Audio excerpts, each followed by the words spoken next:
This call is now being recorded. Hello बच्चे, जैसे कि आपको पता है हम थर्ड चैप्टर कर रहे थे। थर्ड चैप्टर में हमने कर लिया था कि आपका जो कंसिस्टेंट पेयर्स होते हैं और इनकंसिस्टेंट पेयर्स होते हैं वो हम कैसे ही इक्वेशन को शॉर्टकट में पता कर सकते हैं। तो बच्चा यहाँ पर हमने कुछ चीजें पढ़ी थी जिसमें हम कोफिशिएंट की बात कर रहे थे, कोफिशिएंट के रेशियोज की बात कर रहे थे। अगर हमें पेयर ऑफ इक्वेशंस दी गई है कि किस तरह से हम देख के बता सकते हैं कि कब लाइन आपकी पैरेलल होंगी या फिर उसके इनफाइनाइट सोल्यूशंस होंगे या वन सोल्यूशन होगा और कब वो इनकंसिस्टेंट होंगे और कब वो कंसिस्टेंट होंगे, इसके बारे में हम बात कर रहे थे लास्ट क्लास में बच्चे। और इसमें हमने 2 क्वेश्चन भी करे थे, एक क्वेश्चन बचा हुआ था इसका, तो वो भी करेंगे हम, और इसके बाद भी इसका थोड़ा एक रिकॉल क्वेश्चन भी करेंगे। बच्चा यहाँ पर देखते हैं, सबसे पहले हमने क्या कहा था कि जब हम 2 लाइंस किसी भी ग्राफ पे बनाते हैं तो आपको 3 टाइप से मिल सकती है। कैसा? पहला आपका मिल सकता है कि दोनों के दोनों आपका क्या कर रही है, एक पॉइंट से पास हो रही है। दूसरा आपका क्या हो सकता है बच्चा कि वो क्या कर रही है, एक पर ही ओवरलैप कर रही है दूसरी लाइन। और तीसरा हमारा क्या कर रहा है कि उसका कोई जो दोनों क्या है, पैरेलल है। दो ही मतलब 3 ही कंडीशंस बन सकती हैं। पहले वाले में देखोगे बच्चे तो आपका क्या होता है, जब वो इंटरसेक्ट कर रही है तो वो सिर्फ और सिर्फ एक पॉइंट पे मिल रही है। जितने पॉइंट पर वो मिल रही होती है बच्चे, उनको ही हम क्या कहते हैं, उनका सोल्यूशन कहते हैं। तो जब 2 लाइन जो कि इंटरसेक्टिंग है एक लाइन पर मिल रही हैं, तो हम क्या कहेंगे कि वो जो 2 लाइंस का एक पॉइंट जो है वो सोल्यूशन होगा, उस पॉइंट का जो कोऑर्डिनेट होगा वही उसका सोल्यूशन होगा। सेकंड वाले की अगर हम बात करें बच्चा, इनफाइनाइट सोल्यूशन की बात करें, मींस अगर हमारा 2 लाइंस है जो कि ओवरलैप कर रही है, जो कि इनफाइनाइट पॉइंट्स पे मिल रही है, तो अभी वो इनफाइनाइट पॉइंट पे मिल रही है तो उनमें कॉमन जो पॉइंट्स होंगे वो भी इनफाइनाइट्स होंगे, मतलब दोनों का कितने सोल्यूशंस होंगे, इनफाइनाइट सोल्यूशंस होंगे। और थर्ड केस में अगर हम बात करें बच्चा, थर्ड केस में आप क्या कह सकते हो, थर्ड केस में आप कह सकते हैं कि जब पैरेलल लाइंस है तो वो कहीं मीट ही नहीं कर रही है। और जब वो मीट ही नहीं कर रही है, अच्छा मैंने क्या कहा, मैंने कहा कि जब हम 2 लाइंस बनाते हैं तो उसकी 3 कंडीशंस हो सकती हैं। फर्स्ट, वो दोनों एक पॉइंट पे मिल रही हैं। सेकंड, वो आपके क्या कर रही है, ओवरलैप कर रही है। थर्ड वन, कि वो दोनों पैरेलल है। ठीक है, तो जब वो इंटरसेक्ट कर रही है इसका मतलब है वो वन पॉइंट पे मिलेंगी और जितने पॉइंट पर वो मिल रही होती है वही उनका क्या होता है, सोल्यूशन होता है। तो इंटरसेक्टिंग लाइन के केस में 1 सोल्यूशन मिलता है।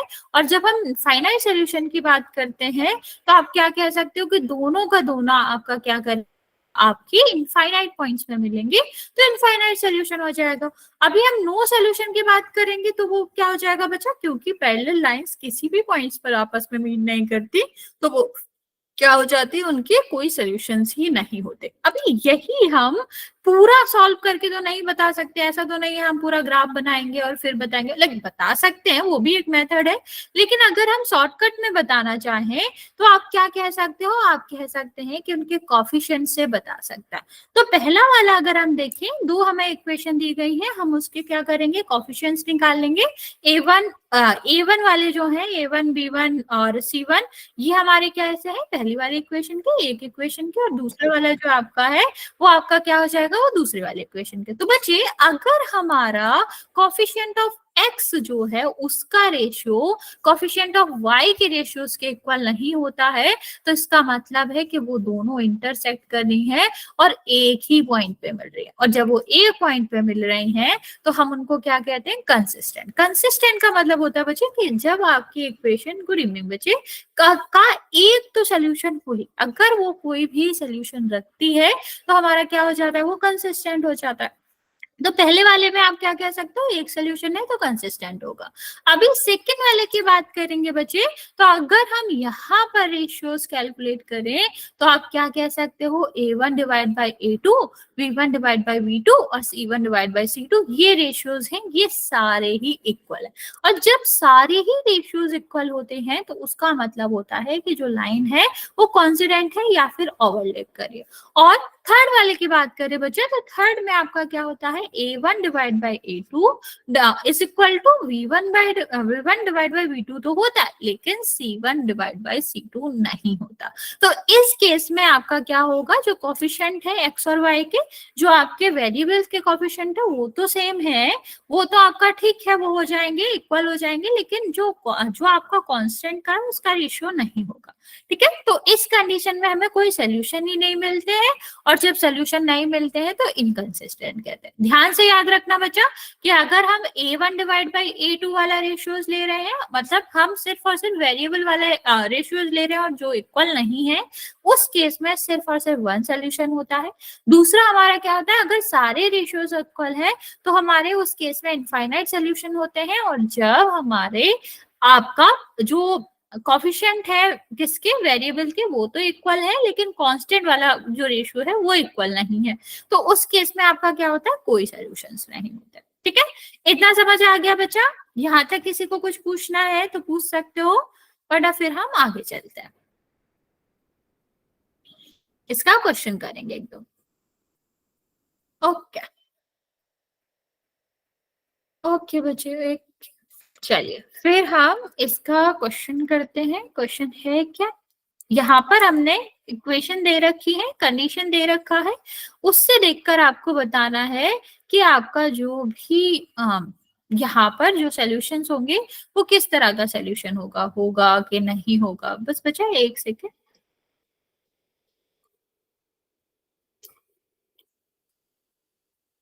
मैं पोल लॉन्च करती हूँ, आप लोग जल्दी से आंसर डिसाइड कर लीजिए कि क्या आंसर आएगा।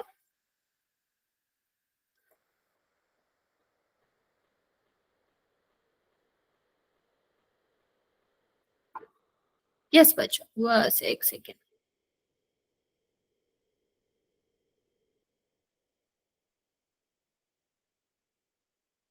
चेक करिएगा बच्चे।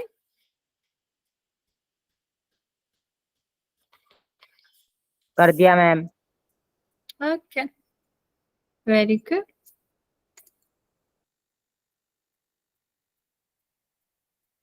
कर दिया मैम। वेरी गुड बच्चों।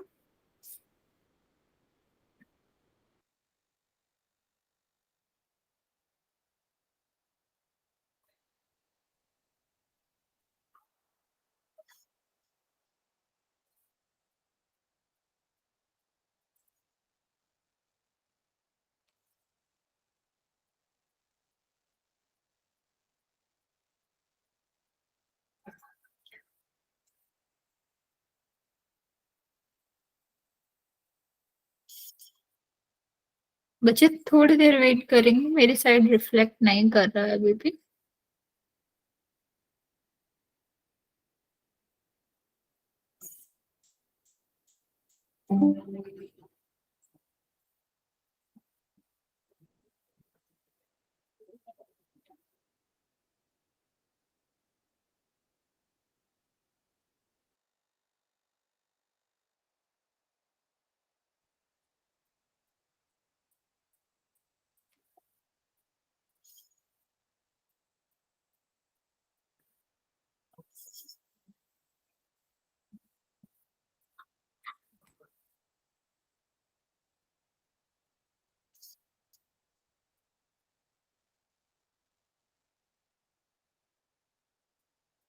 जस्ट वन सेकेंड बचा, आई थिंक मेरा गूगल मीट में कुछ तो दिक्कत है, स्लो चल रहा है।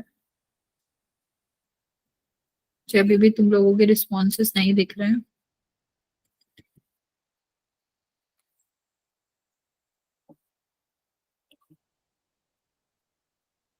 बाकी बचा जिसने नहीं किया है, तुम लोगों को पोल दिख रहा है तो आंसर कर दो, फिर हम आपको इसका आंसर बताते हैं।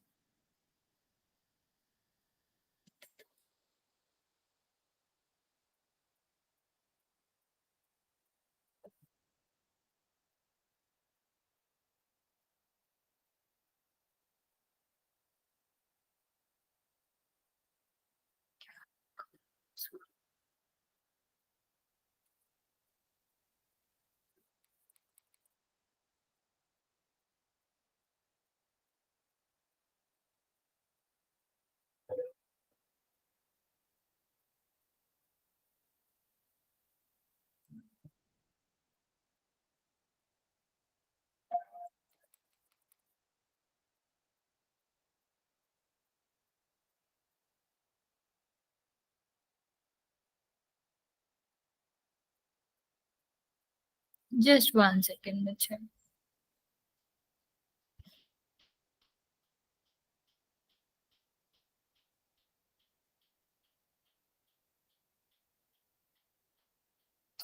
ओके, चलिए सारे बच्चों ने आंसर कर दिया है। देखते हैं इस वाले केस में आप लोगों का 5 बच्चों का ठीक है, बाकी बच्चों का गलत है।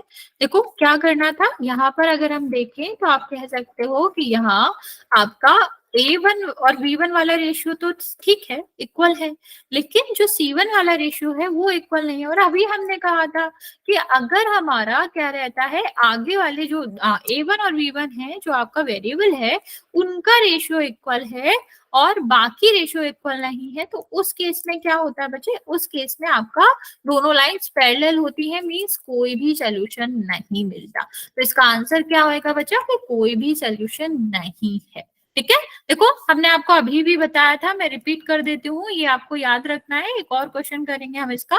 देखो क्या बताया था मैंने कि अगर हमारा जो भी A1 B1 वाला रेशियो होगा अगर वही इक्वल नहीं है तो हमारा क्या होता है, तो हमारा इंटरसेक्टिंग रहता है। ठीक है, नेक्स्ट अगर हम बात करें कि आपका जो A1 B1 है और C1 वाला जो रेशियो है, C1 C2 वाला रेशियो है वो भी इक्वल है, तो आप क्या कह सकते हो कि इसमें इनफाइनाइट सोल्यूशन रहते हैं, क्योंकि लाइन ही कॉन्साइड करती है। जब सब इक्वल है तो मतलब सेम ही लाइन है, कॉन्साइड ही कर रही है। जब नहीं इक्वल है कुछ भी तो क्यों क्या कर रही है, वो आपका इंटरसेक्ट कर रही है। और लास्ट में जो आपका होता है जहां पर A1 B1 तो इक्वल है लेकिन B2 B1 आपका जो है V1 V2 नहीं है, इक्वल है लेकिन C1 C2 नहीं है। इस केस में आपका क्या होता है, दोनों लाइन पैरेलल होती है। अच्छा, अगर मैं आपको एक क्वेश्चन दूं जिसमें लिखा हुआ है कि 5x plus 15 by is equal to 30, और दूसरा हमारा लिखा हुआ है कि यहाँ पर 10x प्लस 30y और यहाँ पर लिखा है 60, बताओ ये टू लाइंस जो है वो कौन सी तरह की होंगी और यहाँ पर कितने सॉल्यूशंस होंगे। ट्राई करो जल्दी से बताने की कि यहाँ पर कितने सॉल्यूशंस होंगे, how many solution these two are having. Try करिए जल्दी से। क्या करना है मैं रिपीट कर देती हूँ, आप A1 B1 C1 A2 V2 C2 निकाल लीजिए, फिर उसके बाद आपको पता चल जाएगा कि दोनों के जो रेशियोज हैं वो कैसे हैं और फिर हम उससे निकाल सकते हैं। ओके,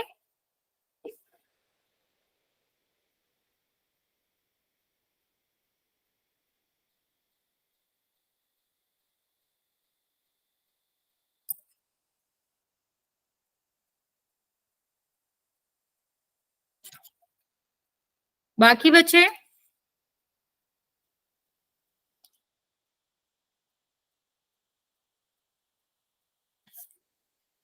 बचा अभी सिर्फ एक ही बच्चे का आंसर आया।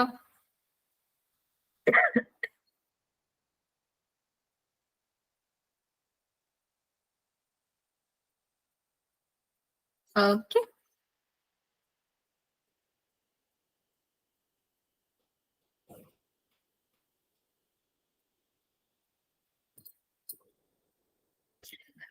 पक्का जो आंसर तुम लोग दे रहे हो सही है?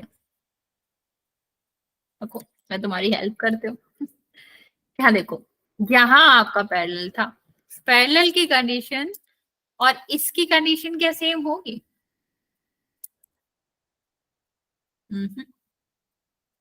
पैरेलल क्यों होंगे बच्चा ये? यस, पैरेलल नहीं होगा बच्चा।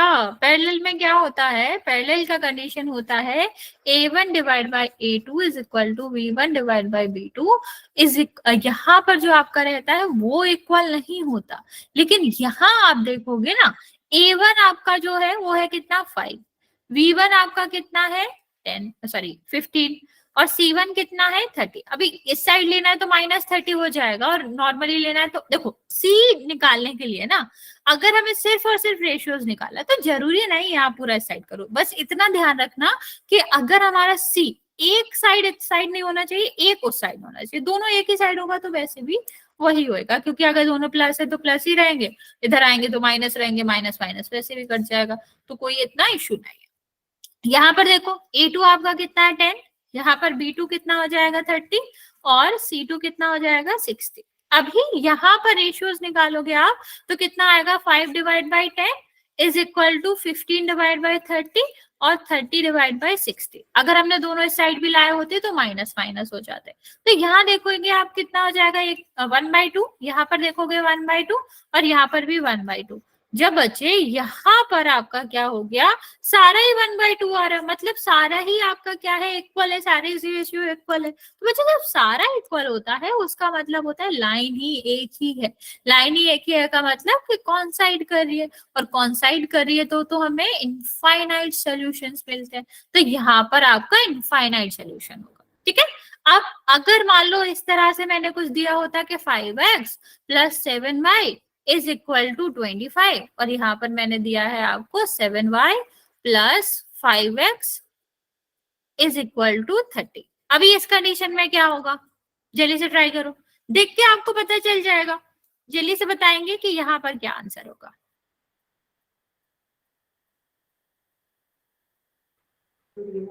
इंटरसेक्टिंग लाइन होंगे मैम, ये वन सॉल्यूशन देगा। ओके। हाँ, यहाँ पर आप सीधा सीधा कह सकते हो कि ए जो है वो 5 है और बी जो है वो आपका कितना है, 7 है। और ए मतलब यहाँ पर आप देखोगे A1 B1, यहाँ पर A2 B2 हो जाएगा। तो क्या 5/7 और 7/5 एक ही बात है? क्या ये इक्वल है? नहीं है। और जब यही इक्वल नहीं है, जब हमारा A1 डिवाइड बाई A2 और B1 divide by B2 he same नहीं है, तो इसका मतलब है यहाँ पर कितना सोल्यूशन आएगा, 1 सोल्यूशन आएगा। तो इतना समझ आया, जब इनिशियली वाले रेशियो ही सेम नहीं है तो 1 सोल्यूशन, जब सारे रेशियो सेम है तो आपका क्या रहता है, इनफाइनाइट सोल्यूशन। और जब हमारा A1 और A2 तो ठीक है, मान लो यहाँ पर लिखा था 5/10 और 55 यहाँ पर 30, ठीक है, लेकिन हमारा जो लास्ट वाला रेशियो है वो इस तरह से दिया गया है। तो यहाँ देखोगे आप कि ये तो इक्वल नहीं है। जब ये इक्वल नहीं होता तो पैरेलल लाइन होती है। पैरेलल लाइंस में सिर्फ और सिर्फ क्या होते हैं, एक्स और वाई के कोफिशिएंट जो होते हैं वो रेशियोज में रहते हैं, पर हमारा जो सी रहता है, जो हमारा कांस्टेंट रहता है, वो रेशियो में नहीं रहता। ओके, चलिए, यहाँ तक किसी को कोई डाउट है तो पूछ सकते हो, वरना फिर हम इसका एक क्वेश्चन करते हैं। ओके, ओके, चलो फिर ये हमारा नेक्स्ट क्वेश्चन है, इसको सॉल्व करेंगे और इसका आंसर भी पोल में देंगे।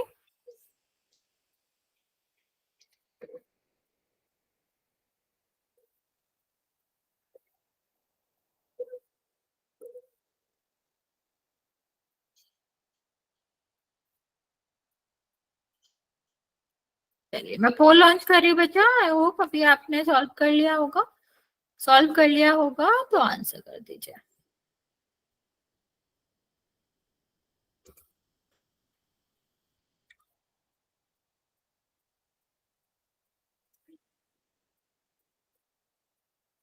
अच्छा, ध्यान से करो, आप लोग गलत भी कर रहे हो।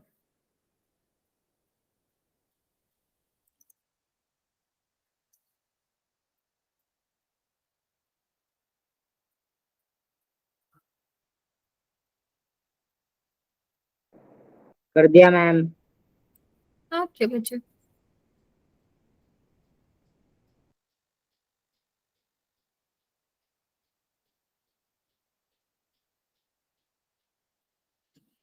सात बच्चों ने आंसर किया है, 4 बच्चों का गलत है, 3 बच्चों का करेक्ट है। अभी भी 5 बच्चे बचे हुए हैं, जल्दी से आंसर कर देंगे।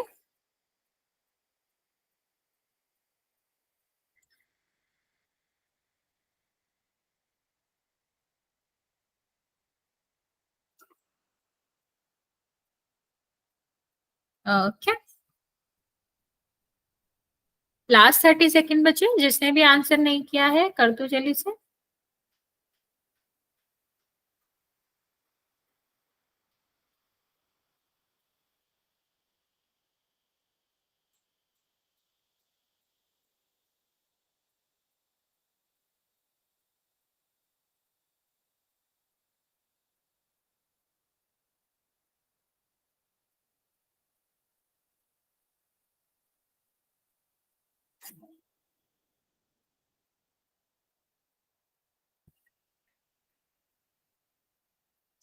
ओके, एक बच्चा और बचा हुआ है, लास्ट 5 सेकेंड, मैं काउंट करना स्टार्ट कर रही हूँ।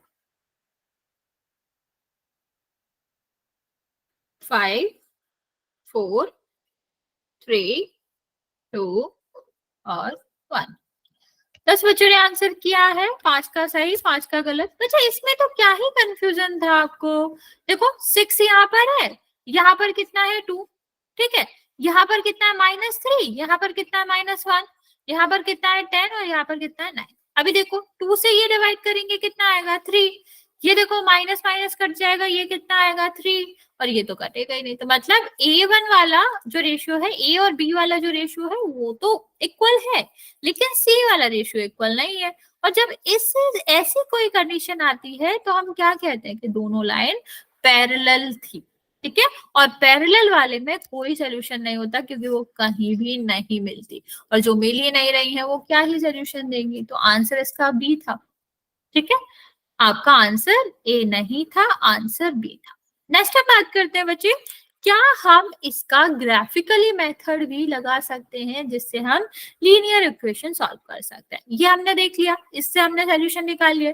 क्या हमारा जो सॉल्व करने का जो तरीका है इसके अलावा भी कोई है? तो हाँ, आप कह सकते हैं कि आपका जो है वो ग्राफ से भी कर सकते हैं। लेकिन आप ये ग्राफ याद रख लो बच्चे कि जब हमारा क्या होता है, एक पॉइंट पे मिल रहा होता है तो वन सोल्यूशन होता है, इंटरसेक्टिंग लाइन होती है तो वन सोल्यूशन होता है, वो कंसिस्टेंट कहलाता है। जब भी सोल्यूशन होता है तब वो कंसिस्टेंट कहलाता है, जब सोल्यूशन नहीं होता वो इनकंसिस्टेंट कहलाता है। यहाँ देखो ये वाला आपका कोइंसाइडिंग लाइन जो होती है वो आपकी फाइनाइट सोल्यूशन रखती है, और जो पैरेलल होती है उनका एक भी सोल्यूशन नहीं होता, जीरो सोल्यूशन होता है, और ये इनकंसिस्टेंट होते हैं। मान लो आपको क्या करना है, आपको एक क्वेश्चन दिया गया है, क्वेश्चन क्या है 3 मतलब by x plus 3y is equal to 6, 2x minus 3y is equal to 12। यहाँ पर हमें क्या करना है, यहाँ पर हमें ग्राफ बनाना है, ग्राफ्स बनाने हैं, फिर चेक करना है क्या ये कंसिस्टेंट है या फिर नहीं। तो बच्चा अगर हमें ग्राफिकल मेथड लिख रखा है तो आप फिर किसी और से नहीं कर सकते, आपको ग्राफ्स ही बनाना पड़ेगा। ये नहीं है कि हमें तो पता है, हम तो सीधा सीधा A1 B1 निकाल के रेशियो निकाल के कर सकते हैं, लेकिन नहीं, अगर आपने ग्राफ मेंशन हुआ है उस क्वेश्चन में और आप बिना ग्राफ के कर रहे हो तो इसका मतलब है आप गलत ही कर रहे हो, और कोई भी स्ट्रिक्ट टीचर होगा बोर्ड में तो वो आपको मार्क्स नहीं देगा। तो ऐसा कुछ भी नहीं करना। तो बच्चे ग्राफ हमें पता है कैसे बनाते हैं। सबसे पहले हम यही वाला लेते हैं, हमने परसों वाली क्लास में ही पढ़ा था ग्राफ कैसे बनाते हैं। तो सबसे पहले हम देखेंगे कि जब हम ग्राफ बनाते हैं तो हमें 2 एक्सेस चाहिए होता है। कौन कौन सा एक्सेस? एक तो एक्स एक्सेस और एक आपका वाई एक्सेस। तो वाई एक्सेस आपका क्या होता है, वाई एक्सेस में हमें पता होता है कि आपका एक्स 0 होता है, और एक्स एक्सेस में हमें पता होता है कि हमारा क्या होता है, y इज इक्वल टू 0 होता है। तो इतना हम निकाल लेते हैं कि ये लाइन जो है वो किस तरह से बनेगी। तो पहले हम क्या रखेंगे बच्चा, हम रखेंगे कि हम y की वैल्यू निकाल रहे हैं x बराबर 0 पर। तो यहाँ पर कितना हो जाएगा बच्चा, यहाँ पर 3y इज इक्वल टू 6 हो जाएगा और y इज इक्वल टू 2 आ जाएगा। ये हमने पहला निकाल लिया कि वो जो हमारा x एक्सिस पे सॉरी y एक्सिस पे कट करेगा वो कहाँ करेगा, 0,2 पे करेगा। ये आप सबको पता है ना बच्चा, हम आपको लास्ट क्लास में बता चुके हैं। अगर कहोगे तो हम डिटेल में बता देंगे कि किस तरह से आपका ये हमने x इज इक्वल टू 0 लिया है तो इस पे क्यों लिखा है। अगर आप लोगों को इसमें कंफ्यूजन है तो आप पूछ सकते हो। हमने लास्ट क्लास में आपको बताया था कि एक्स एक्सिस और वाई एक्सिस क्या होते हैं, जो हॉरिजॉन्टल और वर्टिकली आपके जो रिस्पेक्टिवली एक्सेस होते हैं। लाइक आपका जो हॉरिजॉन्टल लाइन रहेगा उसको एक्स एक्सिस कहते हैं, जो वर्टिकल लाइन रहेगा वो आपका वाई एक्सिस होता है। ओके, और जो ओरिजिन होता है वो दोनों का इंटरसेक्शन पॉइंट होता है। नेक्स्ट हमने आपको ये भी कहा था कि एक्स एक्सिस पे वाई 0 होता है, तो अगर हम इक्वेशन पे एक्स 0 रखेंगे तो हमें ये पता चल जाएगा कि जो हमारी लाइन बनेगी इस इक्वेशन की वो वाई एक्सिस पर काट कहाँ रही है। तो यहाँ हमें पता चल गया y इज इक्वल टू 2 पे काटेगी तो इसके कोऑर्डिनेट लिखेंगे, तो कोऑर्डिनेट हमेशा x, y पे रहते हैं, तो कितना हो जाएगा 0,2। ओके, नेक्स्ट हम देखते हैं यहाँ पर।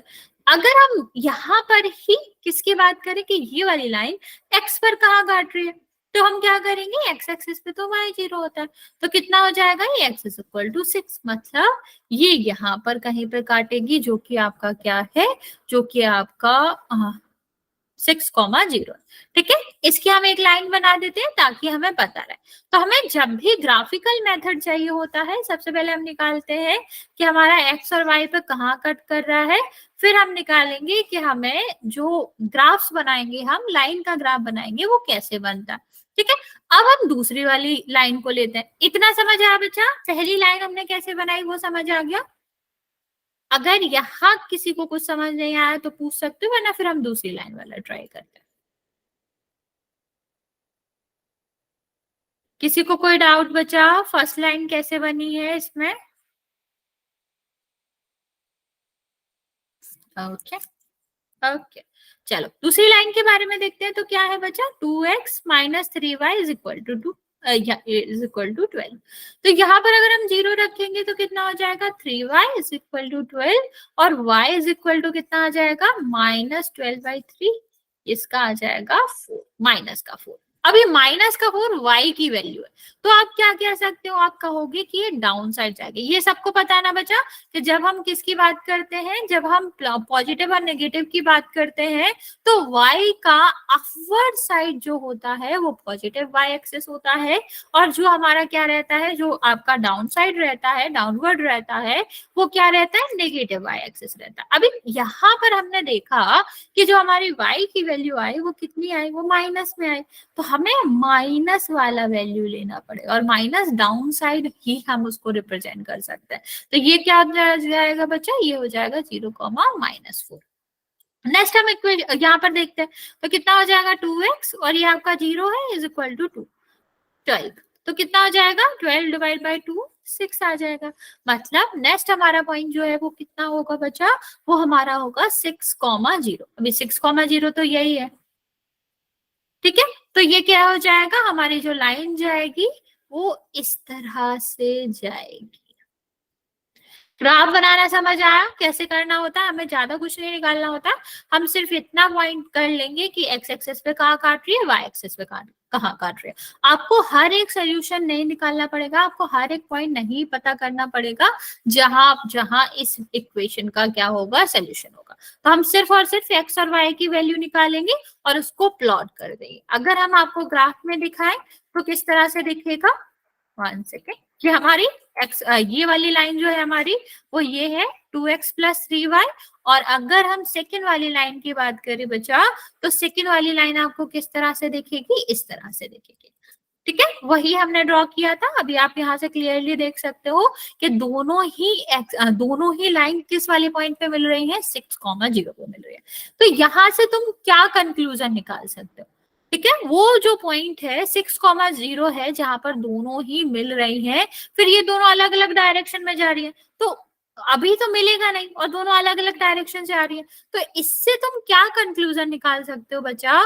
कि जो आपकी दोनों लाइन है वो सिर्फ और सिर्फ एक पॉइंट पे मिल रही है, तो उसका क्या होगा?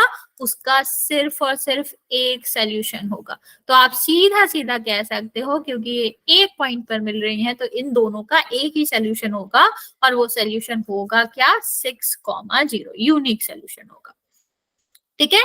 अभी जब यूनिक सोल्यूशन होगा, तो यूनिक सोल्यूशन वाले को हम क्या कहते हैं? कंसिस्टेंट कहते हैं, या ये सीधा कह लो, क्योंकि ये एक पॉइंट पर इंटरसेक्ट कर रही है, इसका कोई ना कोई सोल्यूशन होगा, तो ये क्या कहलाएंगी?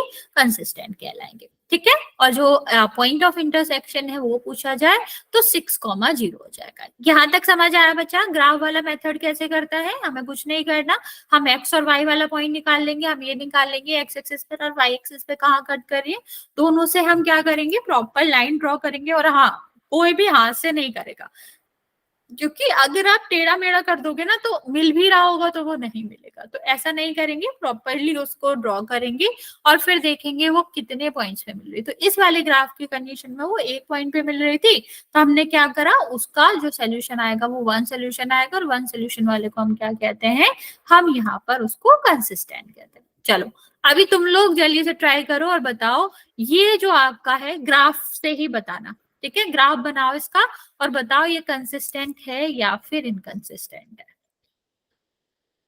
कंसिस्टेंट का सीधा मतलब है अगर वो किसी भी एक पॉइंट पे मिल रही है तो वो आपका क्या होगा, कंसिस्टेंट होगा। अगर वो किसी भी पॉइंट पे नहीं मिल रही है तो वो इनकंसिस्टेंट होगा। और कोई भी शॉर्ट ट्रिक यूज नहीं करेगा, सब प्रॉपर इसका ग्राफ प्लॉट करेंगे और फिर ही बताएंगे।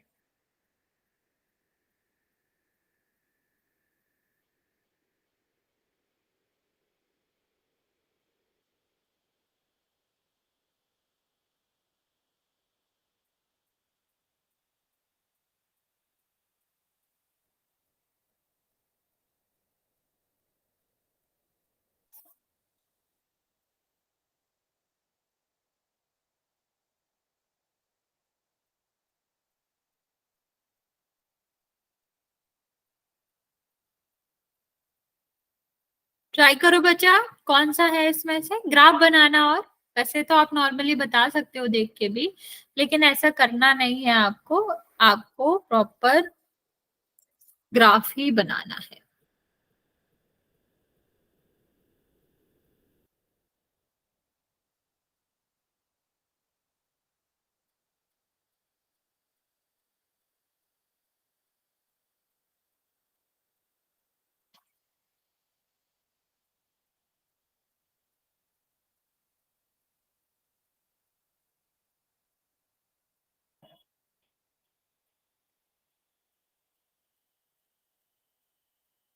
ओके,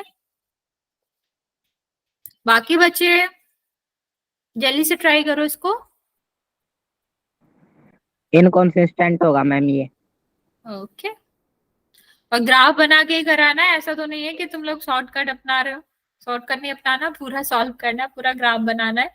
जैसे कि मैं तुम्हें पहले ही बता चुकी हूँ कि अगर एग्जाम में लिखा होगा कि ग्राफिकल मेथड से लिखो तो आपका शॉर्टकट में आपको आधा भी नहीं मिलेगा। ये भी मत सोचना कि टाइम नहीं बचा तो मैं लिख देता हूँ। अगर कुछ कोई ऐसा टीचर हुआ वो सीधा काट के चला जाएगा, तो आपको ये सोचना ही नहीं है। मतलब ट्राई कर सकते हो, लाइक अगर तुम्हारे पास आधा ही मिनट बचा है, अभी कुछ कर ही नहीं सकते तो लिख सकते हो आप सीधा सीधा आंसर। लेकिन अगर ऐसे दिया गया तो आपको प्रॉपर सॉल्व करना पड़ेगा। ओके बच्चा, चलिए देखते हैं। सबसे पहले हम क्या कर लेते हैं, इसको सॉल्व कर लेके तो हमें क्या पता चल जाएगा कि ये जो ग्राफ है वो कहाँ कट कर रहा है ग्राफ पे।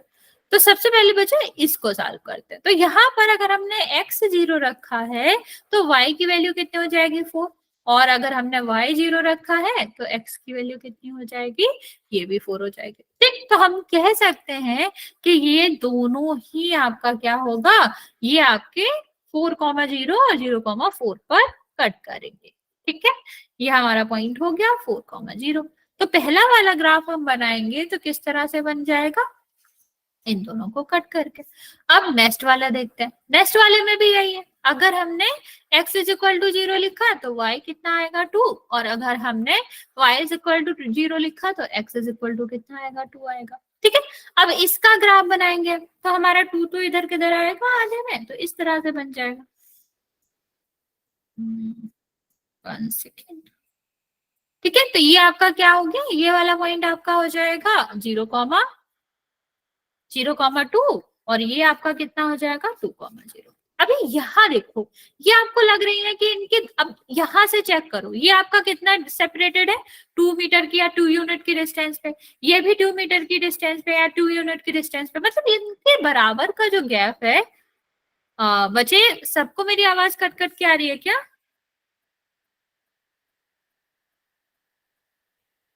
क्यों बच्चे? हाँ, ओके, 1 सेकेंड बच्चा, तो मुझे अपना नेट चेक करने दो। अगर सबको ही आ रही है,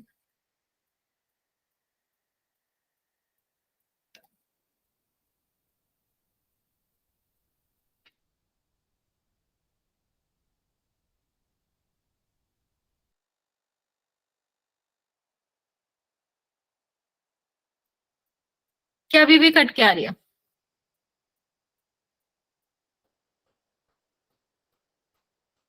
विकास, बच्चे अभी ठीक हुई? ओके, ठीक है। देखो अभी हमने क्या देखा, यहाँ भी टू डिस्टेंस थी, यहाँ भी टू डिस्टेंस है 2 यूनिट की, तो मतलब ये दोनों हमेशा ही 2 यूनिट के डिस्टेंस पे रहेंगे। दैट मीन्स इस तरह के जो लाइंस होती हैं जो हमेशा सेम डिस्टेंस पे रहती है, हम क्या कहते हैं, पैरेलल कहते हैं। और पैरेलल मतलब नो सोल्यूशन।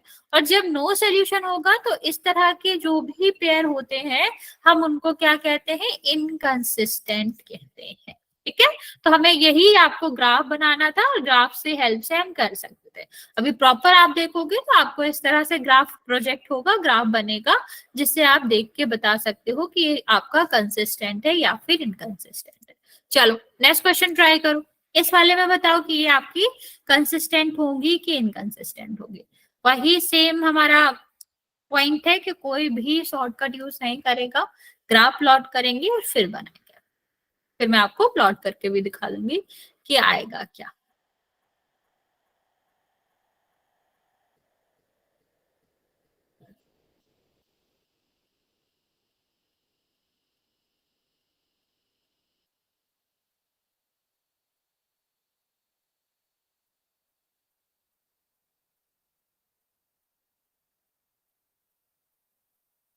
क्वेश्चन वही है, कंसिस्टेंट है या फिर इनकंसिस्टेंट है।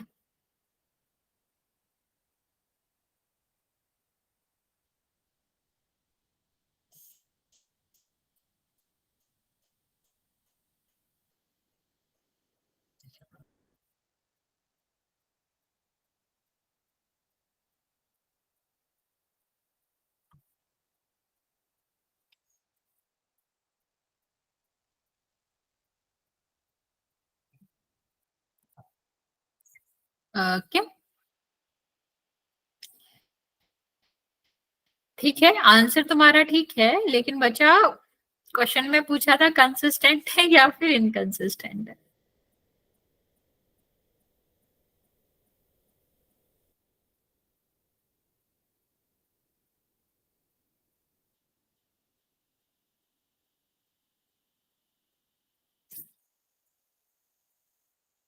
ओके, बाकी बच्चा जल्दी से ट्राई करो।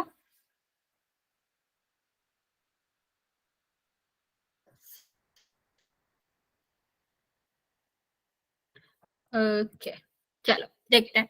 सबसे पहले हम इसको सॉल्व कर लेते हैं, फिर ग्राफ बनाएंगे। यहाँ पर देखो, इसको सॉल्व करोगे, एक्स इज इक्वल टू 0 हो जाएगा, y is equal to 4। Same, y is equal to 0 हो जाएगा, एक्स इज इक्वल टू 4 हो जाएगा। ठीक है, यहाँ पर देखो ये आपका क्या है, 2x। एक्स अगर 0 होगा बचा तो कितना हो जाएगा, ये आपका हो जाएगा 2y इज इक्वल टू 8 और y इज इक्वल टू कितना हो जाएगा 4। ठीक है, तो ये हमारा क्या हो गया 0,4। और अगर हम इसका दूसरा वाला देखें तो इसमें क्या होगा 2x और ये आपका 0 हो जाएगा, तो आपका कितना होएगा 8। कंसिस्टेंट क्यों, ठीक है। यहाँ देखो, यहाँ x आ जाएगा, ये आपका कितना हो जाएगा 4। ठीक, तो ये आपका 4,0 हो जाएगा। ठीक, अब हम इसका ग्राफ बनाएंगे, नेक्स्ट उसमें बनाएंगे, यहाँ पर ग्राफ बनाएंगे। हमारा ग्राफ लाइन है, हमने ऑलरेडी ये निकाल लिया है कि हमारा 0 और 4 आएगा और 4 और 0 आएगा। ठीक है, इसमें भी हमने निकाल लिया था, सेम आएगा 0 और 4 और 4 और 0। अब इसको हम प्लॉट करते हैं। ये हमारा 4 है, ये हमारा क्या है, ये वाला पॉइंट आपका क्या है 4 और ये वाला 4 है। ठीक है, तो ये क्या करेंगे, हम इनको मिला देंगे। 1 सेकेंड। ठीक, अभी दोनों का ही तो वही आ रहा है। अगर हम दोनों का ही पॉइंट देखें तो ये क्या आ रहा है 0,4 और ये कितना आ रहा है, ये हमारा आ रहा है 4,0। अभी पहले वाले का हमने ड्रॉ करा, सेकेंड वाले का ड्रॉ करेंगे तब भी तो हम क्या करेंगे, यही वाली लाइन को ही उस पे ही रखेंगे, क्योंकि पॉइंट्स तो वही है जो मिलाने हैं। ठीक है, तो ये क्या हो जाएगा बच्चा, ये हमने देखा कि ये एक पर ही ओवरलैप कर रहे, थोड़ा मैंने इसलिए बनाया कि आपको अलग अलग कलर दिखे। तो ये कर क्या रहे हैं, ये आपके ओवरलैप ही कर रहे हैं। और अगर ओवरलैप करते हैं तो इस कंडीशन में क्या होता है बच्चा, इनफाइनाइट सोल्यूशन होते हैं, और जहां सोल्यूशन मिल जाते हैं तो आप क्या कहेंगे कि वो कंसिस्टेंट पेयर ही है। जहां भी सोल्यूशन मिलते हैं वो कंसिस्टेंट पेयर ही कहलाते हैं। अगर नहीं सोल्यूशन मिलता तो वो हमारे क्या कहलाते हैं, इनकंसिस्टेंट कहलाते हैं। चलिए मैं इसको जल्दी से रिवाइज करा देती हूँ, फिर हम पोल में क्वेश्चन करते हैं। क्वेश्चन यहाँ देखो बच्चा, क्या हमने देखा था कि अगर हमारे टू ग्राफ्स अगर हम बनाते हैं, लाइंस अगर हमें दे रखी हैं और उसके ग्राफ्स अगर हम बनाते हैं और हमें इस तरह से मिलते हैं कि इंटरसेक्ट कर रहे हैं, तो उनका वन सोल्यूशन होता है और वो कंसिस्टेंट कहलाते हैं। और अगर हम उनको ड्रॉ करते हैं और वो हमें इस तरह से मिलते हैं कि वो कभी भी मिलेंगे ही नहीं, दैट मीन्स पैरेलल है, तो पैरेलल लाइंस हमेशा नो सोल्यूशन देती है और इनकंसिस्टेंट रहती है। लेकिन अगर एक लाइन पर ही दूसरी लाइन कोइंसाइड कर रही होती है तो इस तरह के लाइंस को हम कोइंसिडेंट कहते हैं और मैनी सोल्यूशंस होते हैं इसके। और ये आपका ये भी क्योंकि इसके सोल्यूशन है ये कंसिस्टेंट होता है। यहाँ तक किसी को कुछ पूछना है बच्चा तो पूछ सकते हो, वरना फिर हम इसका पोल में क्वेश्चन पूछेंगे।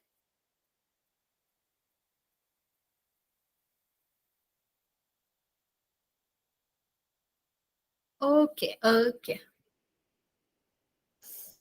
ओके, चलिए फिर क्वेश्चन करते हैं। क्वेश्चन क्या है हमारा? 1 सेकेंड बचे। क्वेश्चन आपको है कि दो इक्वेशंस दी गई है, उनको सॉल्व करना है और बताना है कि वो कंसिस्टेंट होंगी या फिर इनकंसिस्टेंट होंगी। आप लोग सॉल्व करेंगे और ट्राई करो कि ग्राफ बना के ही करो, भले ही आप यहाँ पर, क्योंकि ऑप्शनल है आप कैसे भी दे सकते हो, लेकिन क्योंकि हम वही मेथड पढ़ रहे हैं उसका ही यूज करो तो आपका प्रैक्टिस भी हो जाएगा।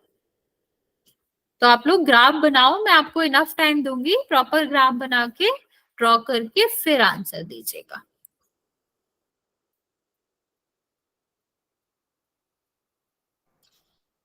कर दिया मैम। ओके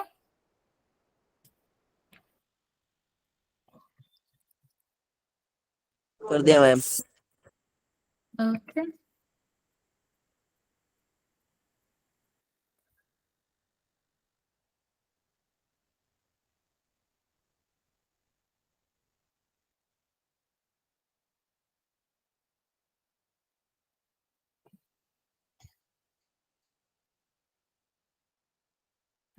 पूर्व बच्चों ने आंसर दिया है, करेक्ट आंसर दिया है, बाकी बच्चे जल्दी से आंसर कर देंगे। अच्छा राशि, लेफ्ट मत करना, मीटिंग के बाद तक रुकना, मैं वो वाला क्वेश्चन सुन के जाना कैसे होगा।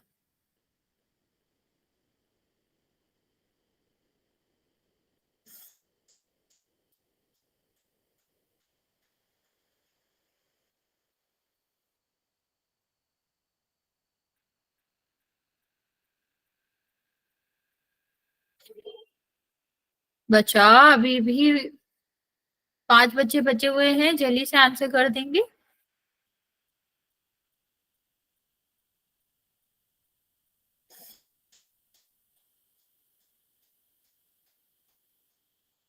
अभी तक 5 बच्चों ने आंसर दिया है, करेक्ट आंसर किया है।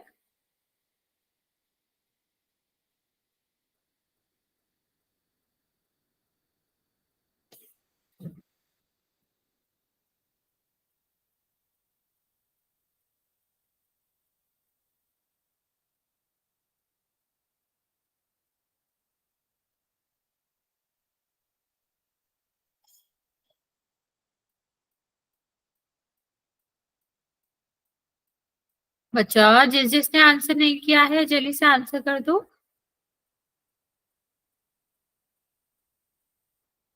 अभी भी 3-4 बच्चे बचे हुए हैं, मैं लास्ट 30 सेकेंड दे रही हूँ फिर काउंट करना स्टार्ट करूंगी। 6 बच्चों ने आंसर किया है, सबका करेक्ट है।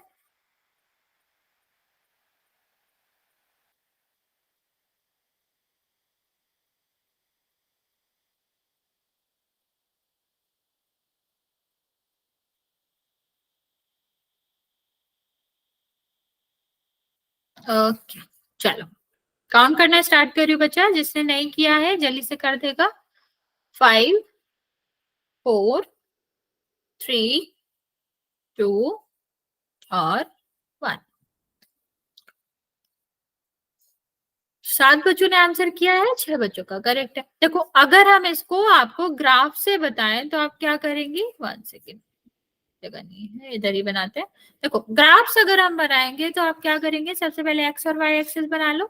यहाँ पर देखो ऊपर हम कैलकुलेट करें सोल्यूशंस निकालने के लिए इसका एक्स और वाई का, तो एक्स अगर 0 हो जाएगा तो वाई इज इक्वल टू कितना आ जाएगा 4। तो एक तो आपका हो गया कि 0,4 हो जाएगा। दूसरा अगर हम यही सेम तरीका अपनाएं कि इसको 0 रखेंगे तो भी 4 आएगा, और 4,0 हो गया। इसको सबसे पहले प्लॉट कर लेते हैं बच्चा। तो हमारा क्या आएगा, इन दोनों को प्लॉट करेंगे तो ये आपका इस तरह से बनेगा, ठीक, 4,0 और 0,4 का। तो ये कितना हो जाएगा 0,4, ये आपका कितना हो जाएगा 4,0। अब इसको देखते हैं। इसका अगर हम देखेंगे बच्चा तो x 0 हो जाएगा तो y कितना आएगा बच्चा, y आपका आएगा 2, ठीक है। और अगर y 0 हो जाएगा तो x आएगा 4। तो यहाँ पर आपका कितना आ जाएगा, ये तो ठीक है कि आपका ये 4 आ रहा है तो 4,0 आएगा, ये वाला पॉइंट तो रहेगा। लेकिन ये वाला पॉइंट आपका बदल जाएगा, जो कि कहाँ रहेगा, यहाँ रहेगा 0,2। अब यहां से लाइन बनाओगे बच्चे, यहां से लाइन बनेगी तो कहाँ बनेगी, यहाँ बनेगी। मतलब ये एक पॉइंट पे तो मिल ही रहा है ना, और वो पॉइंट कौन सा है आपका 4,0, मतलब वन सोल्यूशन तो है ही इनका। और जब वन सोल्यूशन है तो ऐसे इसको हम क्या कहते हैं, जब हमें कोई भी सोल्यूशन मिल जाता है तो वो कंसिस्टेंट ही रहता है। ओके, चलिए नेक्स्ट क्वेश्चन करते हैं बच्चों।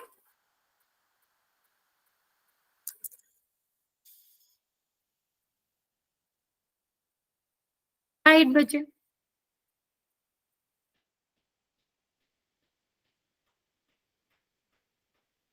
यहाँ पर तो ग्राफ भी दे रखा है, और ग्राफ की हेल्प से आपको बताना है कि आपका किस तरह का होगा। कर दिया मैम। ओके बच्चों,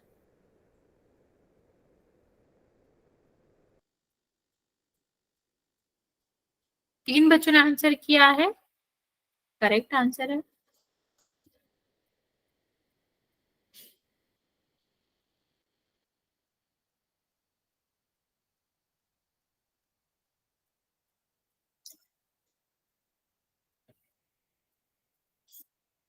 ओके, वेरी गुड। अभी भी चार बच्चे बचे बच्चा, जल्दी से सॉल्व करेंगे और आंसर कर देंगे।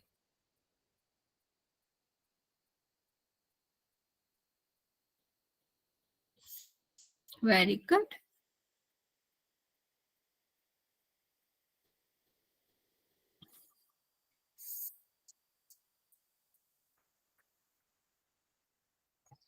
बच्चा अभी भी तीन बच्चे बचे हुए हैं, जल्दी से आंसर करेंगे।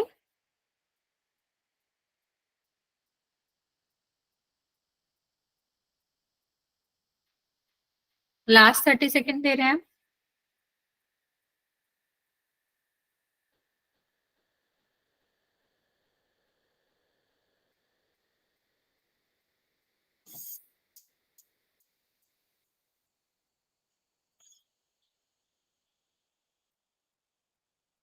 ओके, लास्ट 10 सेकेंड बचे, अभी भी तीन बच्चों का आंसर नहीं आया है।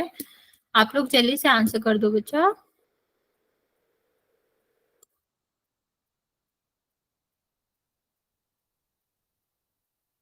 ओके, 5, 4, 3, 2 और 1।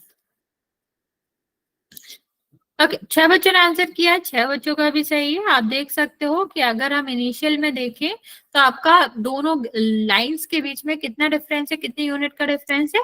तो आप कहोगे 6 ये है, ये 3 है, तो मतलब 3 का गैप है। और जब हमने यहाँ देखा तो भी आपका लाइन क्या था, 3 का ही गैप था, ठीक है।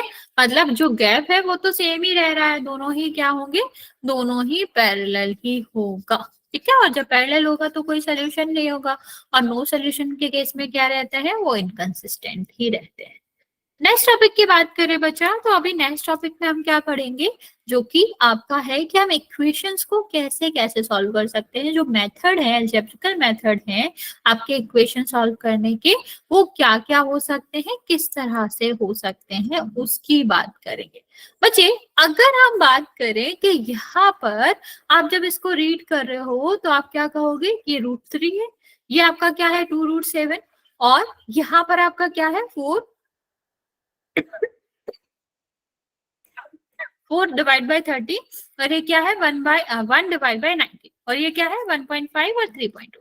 बच्चा अगर हमें इस तरह के सॉल्यूशंस मिले, अभी हमने देखा कि हम ग्राफ से कर रहे थे, तो आप क्या कर सकते थे, सीधा सीधा जो हमारे पॉइंट्स रहते हैं, लाइक जो आपका होल नंबर रहते हैं, वैसे वाले सॉल्यूशन तो आप बता सकते हो, मैम इंटीजर तो बता। हाँ आपकी आवाज साफ नहीं आ रही और मेरी बैटरी परसेंटेज भी कम है, तो मैं क्लास लीव कर रहा हूँ। Okay okay. बच्चों, ओके, ठीक है। तो हमने क्या देखा कि अगर हमारा नॉर्मल इंटीजर्स आपके क्या आ रहे हैं, सोल्यूशन ऑफ इक्वेशन आ रहे हैं, तब तो ठीक है, तब तो हम ग्राफिकल मेथड से कर सकते हैं। लेकिन हमारा अगर सोल्यूशंस जो है वो किस तरह से आ रहे हैं, रूट में आ रहे हैं, अंडर रूट में आ रहे हैं, या फिर आपके रेशनल नंबर्स आ रहे हैं, लाइक आपका पी वाई क्यू के फॉर्म में आ रहे हैं, फ्रैक्शन में आ रहे हैं, तब आप ग्राफ से नहीं निकाल सकते, वो कन्वीनियंट नहीं होता। तो फिर हम इसका क्या कर सकते हैं, क्या हमारे पास और भी मेथड है सोल्यूशन निकालने के? तो हाँ बच्चे, सोल्यूशंस निकालने के और भी मेथड है जो हम एक एक करके डिस्कस करेंगे। तो पहला वाला मेथड आपका क्या है, एल्जेब्रिक मेथड, जो भी आपका क्या रहता है, एक तो ग्राफिकल मेथड हो, हमेशा याद रखना बच्चा, जब भी हम क्या करते हैं, जब भी हम ग्राफ्स को जब भी हम दो इक्वेशन को सॉल्व करके उसके सोल्यूशन निकालना चाहेंगे तो हमें दो मेथड्स मिलते हैं, एक ग्राफिकल मेथड, एक एल्जेब्रिकल मेथड। और एल्जेब्रिकल मेथड में भी हमें टू मेथड मिलते हैं, पहला सब्स्टिट्यूट मेथड और दूसरा एलिमिनेट मेथड। सब्स्टिट्यूट का मतलब क्या होता है, बेसिकली एक्स और वाई दो चीजें रहती है, हम क्या करेंगे, यहाँ पर एक वेरिएबल का वैल्यू जो है वो दूसरे के में रखेंगे, ठीक है। तो यहाँ पर अगर हम बात करें सब्स्टिट्यूट मेथड की, तो सब्स्टिट्यूट मेथड जैसा इसका नाम है, क्या करना पड़ता है, सब्स्टिट्यूट करना पड़ता है। मतलब एक वेरिएबल की जगह पर हम क्या करेंगे, दूसरा वेरिएबल पुट करेंगे और फिर हम उसको क्या करेंगे, सॉल्व करेंगे। ओके बच्चा, तो बच्चा हम ये जो सोल्यूशन मेथड है ये थोड़ा लंबा पड़ेगा, आज हम डिस्कस कर नहीं पाएंगे, तो फिर आज हम इतना ही रहने देते हैं। अगर आप लोगों को कोई भी डाउट है तो आप पूछ सकते हो, वरना सब्स्टिट्यूट मेथड और एलिमिनेशन मेथड अब हम ये नेक्स्ट क्लास में करेंगे। बच्चा अभी अगर आपको कोई डाउट है तो आप बिल्कुल पूछ सकते हो, वरना फिर आज यहाँ तक ही रहने देंगे।